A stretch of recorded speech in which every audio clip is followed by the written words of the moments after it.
नमस्कार मित्रों, आप सबका स्वागत है मेरे इस YouTube चैनल लर्न हिंदी में। कैसे हैं आप सब। आज मैं आपके सामने स्वर के भेद का भाग 2 लेकर प्रस्तुत हुई हूँ। जैसा कि आप सबको पता है, भाग 1 में हमने चर्चा करी थी कि उच्चारण काल के आधार पर स्वर के 3 भेद बताए थे मैंने आपको, ह्रस्व स्वर, दीर्घ स्वर और प्लुत स्वर। अब भाग 2 में मैंने आपको होठों की स्थिति के आधार पर स्वर के भेद बताने जा रही हूँ।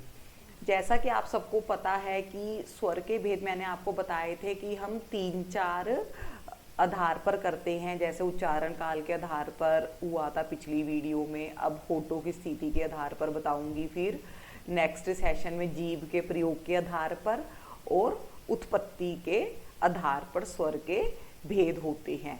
लेकिन आज के सेशन में होठों की स्थिति के आधार पर स्वर के भेद जो होते हैं वे कितने माने गए हैं, उसके बारे में हम चर्चा करेंगे। तो शुरुआत करते हैं कि होठों की स्थिति के आधार पर हम स्वर को 2 प्रमुख भागों में बांटते हैं, आवृत्तमुखी स्वर और वृत्तमुखी स्वर। अब आवृत्तमुखी स्वर कौन से होते हैं?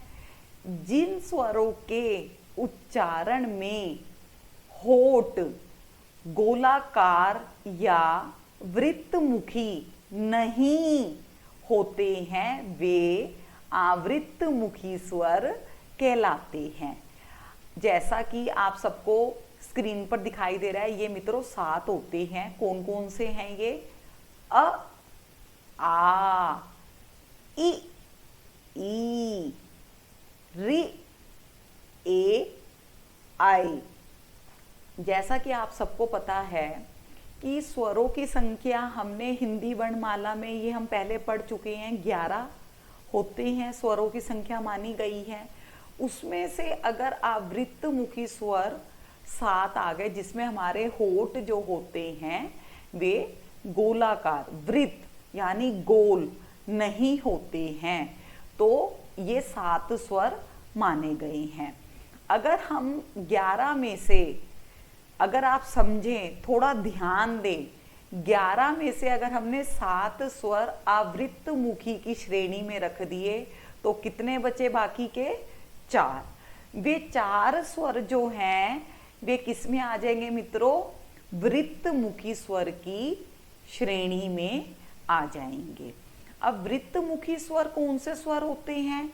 जिनके उच्चारण में, यहाँ उच्चारण यानी उत जमा चारण यानी बोलना, जिनके बोलने में हमारे जो होठ हैं, लिप्स जो हैं, वे गोलाकार या वृत्तमुखी हो जाते हैं, उन्हें हम वृत्तमुखी स्वर कहते हैं। ये कौन से 4 हैं मित्रों? बोल के देखो जल्दी से, आपको पता चल जाएगा। उ, ऊ, ओ, औ। एक बात आपने यहाँ पर याद रखनी है या समझनी है, हिंदी भाषा कोई रटने की चीज नहीं है, कोई भाषा नहीं है रटने की।